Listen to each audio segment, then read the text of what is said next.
يا أيها الناس اتقوا ربكم إن زلزلة الساعة شيء عظيم يوم ترونها تذهل كل مرضعة عما أرضعت وتضع كل ذات حمل حملها وترى الناس سكارى وما هم بسكارى ولكن عذاب الله شديد. أيها الكرام، نقف في هذه الخطبة لنأخذ الدروس والعبر ونحن نعيش هذه الأيام هذا الزلزال الذي أصاب قلوبنا قبل أن يصيب تلك البيوت. أيها الكرام، إن المؤمن لا بد أن يقف أمام آيات الله وقفة محاسبة وعظة وعبرة، وإلا فإنه سيفوت عليه الأوان. أحبتي،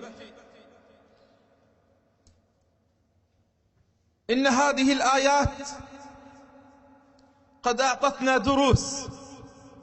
من أعظم هذه الدروس أنه لا بد لكل واحد منا أن يعرف عظمة الله سبحانه وتعالى، فلقد تجلت هذه العظمة أمامنا، تجلت هذه العظمة أمام الناس، فلا قدرة لكل هذه التكنولوجيا أمام قدرة الله سبحانه وتعالى. لقد اخترعوا وطوروا لكنهم لم يصلوا إلى عظمة الله سبحانه وتعالى، وما أوتوا من العلم إلا قليلا. نقف اليوم أمام عظمة الله سبحانه وتعالى. لم يستطع الإنسان في هذا القرن الذي يتمادى فيه الإنسان بجبروته ويظن أن هذه التكنولوجيا والحداثة بقدرته على أن يتنبأ بزلزال قبل وقوعه. اللهم أنت الغني ونحن الفقراء، اللهم أنت الغني ونحن الفقراء. ثم أيها الكرام، لا بد لهذا الزلزال أن يوقع الخوف من الله سبحانه وتعالى في قلوبنا، وأن يعيدنا إلى الله سبحانه وتعالى. وما نرسل الآيات إلا تخويفا.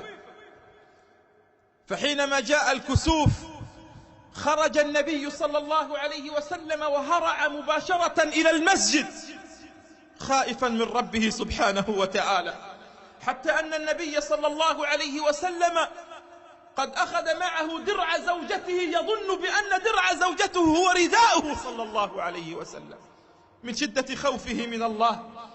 ثم جمع الناس وصلى بهم صلاة لم تكن معهودة عليهم.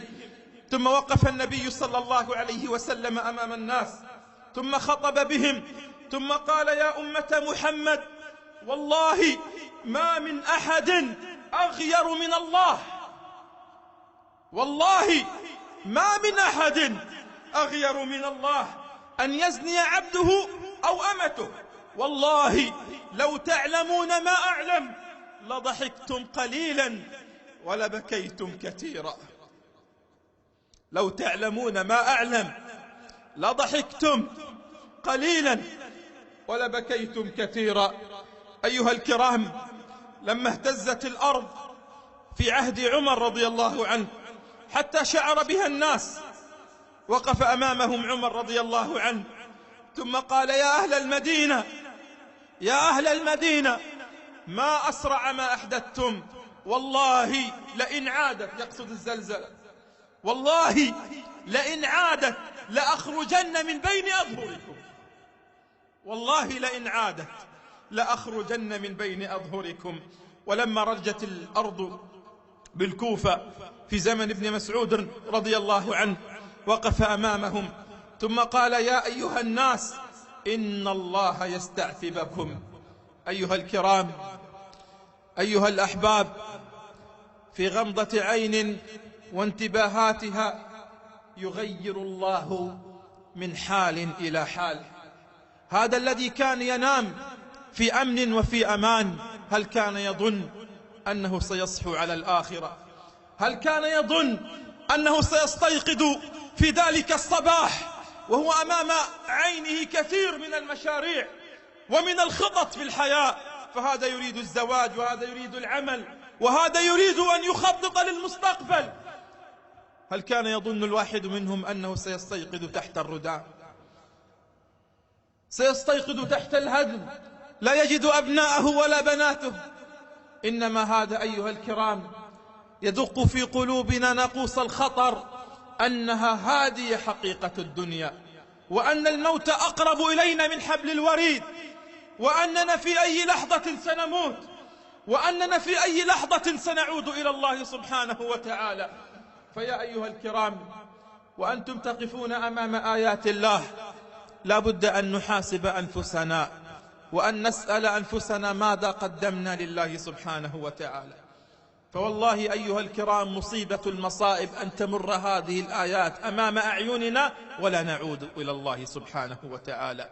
إن عزاؤنا في هذا المصاب الجلل أن الذين قضوا ومضوا إنما هم شهداء، كما أخبر النبي صلى الله عليه وسلم أن الشهداء 5، وذكر منهم النبي صلى الله عليه وسلم صاحب الهدم، فنحسبهم عند الله سبحانه وتعالى أنهم قد مضوا شهداء.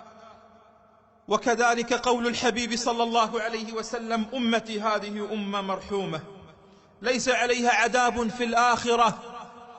أمتي هذه أمة مرحومة ليس عليها عذاب في الآخرة، عذابها في الدنيا الفتن والزلازل والقتل.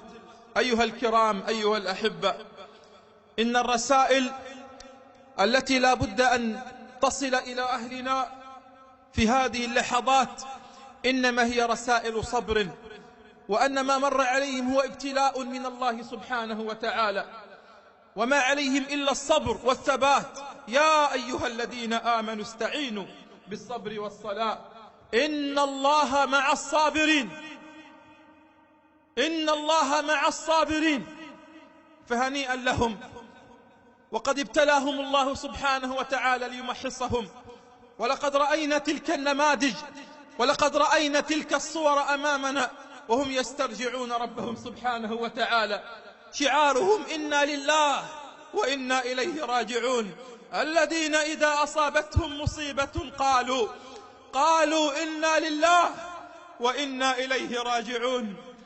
أيها الكرام، أيها الأحباب، نحمد الله سبحانه وتعالى على هذا الابتلاء، وأن هذا هو قدر الله، ولا مفر من قدر الله، لا مفر من قدر الله. ونحن نفر من قدر الله إلى قدر الله. ذهبت إلى عزاء أحدهم بالأمس، وهو صديق لي قد توفي في هذا الزلزال. ذهب إلى أهله في زيارة ومات في تلك الليلة. ذهب إلى أخيه ليزوره فمات هو وبقي أخوه. مات هو وقد ذهب في زيارة، وبقي صاحب البيت حي الذي ذهب له زيارة. فنحن نفر من قدر الله إلى قدر الله. ولكن أيها الكرام، ونحن أمام هذا الزلزال نسأل الله سبحانه وتعالى ونقول له: يا رب، يا رب، كما أريتنا قدرتك أرنا رحمتك. يا رب، كما أريتنا قدرتك أرنا رحمتك، كما أريتنا قدرتك أرنا عفوك. يا رب، نشهدك أننا عرفنا قدرنا.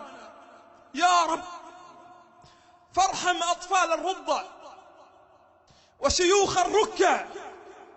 يا رب، كما نجيت يونس من بطن الحوت نجي العالقين من تحت الأنقاض وأخرجهم إلى أهلهم سالمين يا رب العالمين. يا رب، ترى أنيننا وترى دموعنا وترى خوفنا وترى انكسارنا. يا ربي إن كان تخويفا فإننا عدنا، إن كان عبرة فإننا اعتبرنا، إن كان عظة فإننا اتعظنا. فيا رب أزل عنا هذه الغمة وارحمنا برحمتك، فإننا نحسن بك الظن. أنت ربنا، أنت مليكنا، أنت حبيبنا. نجنا يا رب مما نحن فيه، وأنقذنا يا رحمن يا رحيم مما نحن فيه.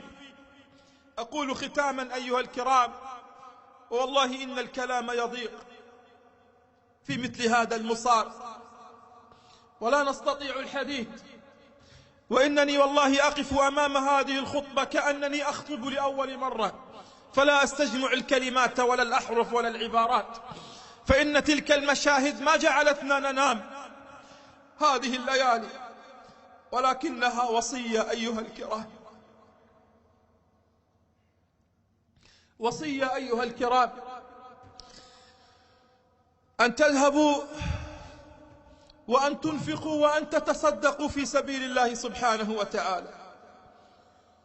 فإننا في هذا المقام نعزي أهلنا هنا وإخواننا في تركيا الذين آوونا ووقفوا معنا، وما شعرنا هنا في غربة بينهم. نعزيهم في هذا المصاب الجلل. ثم نعزي أهلنا في سوريا الذين وقفوا اليوم ولا بواكي لهم، لا بواكي لهم. وقفوا بالأمس وهم يقولون قد انقطع الأنين، فإن الذين كانوا يصرخون بالأمس تحت الأنقاض أنقذونا قد اختفت أصواتهم، لأن هذا العالم تأخر عنهم، ولأن هذا العالم لم يرسل لهم المساعدات. لا أدري والله هل أهل سوريا ليسوا من جزء هذه الخريطة؟ هل أهل سوريا ليسوا من العرب ومن المسلمين؟ سلاما سلاما على سوريا التي ما رأت يوما سلاما، سلاما على بلاد مات فيها الكلام، سلاما على بلاد تعيش في كل يوم أهوال القيامة. نسأل الله عز وجل أن يفرج عنهم ما هم فيه، ونسأل الله عز وجل أن يرحم شهداءهم، وأن يشفي جرحاهم، وأن يعجل بعودة مفقوديهم عاجلا غير آجلا. اللهم كما أريتنا قدرتك أرنا رحمتك، اللهم كما أريتنا قدرتك أرنا رحمتك. اللهم إنا نرجو رحمتك ونخشى عذابك، فإن رحمتك يا رب قد سبقت عذابك. اللهم نجنا مما نحن فيه، اللهم نجنا مما نحن فيه. اللهم كما أخرجت يونس من بطن الحوت أخرجنا مما نحن فيه، وأخرج المفقودين من تحت الأنقاض، وأعدهم إلى أهلهم سالمين عاجلا غير آجلا يا رب العالمين. اللهم لا تدع لنا ذنبا إلا غفرته، ولا عيبا إلا سترته، ولا مكروبا إلا فرجت كربته، ولا ميتا إلا رحمته، ولا مريضا إلا شافيته، ولا غائبا ولا أسيرا إلا بالسلامة إلى أهله رددته، عاجلا غير آجلا يا رب العالمين. اللهم واجعل آخر كلامنا من الدنيا لا إله إلا الله. آتنا في الدنيا حسنة وفي الآخرة حسنة وقنا عذاب النار.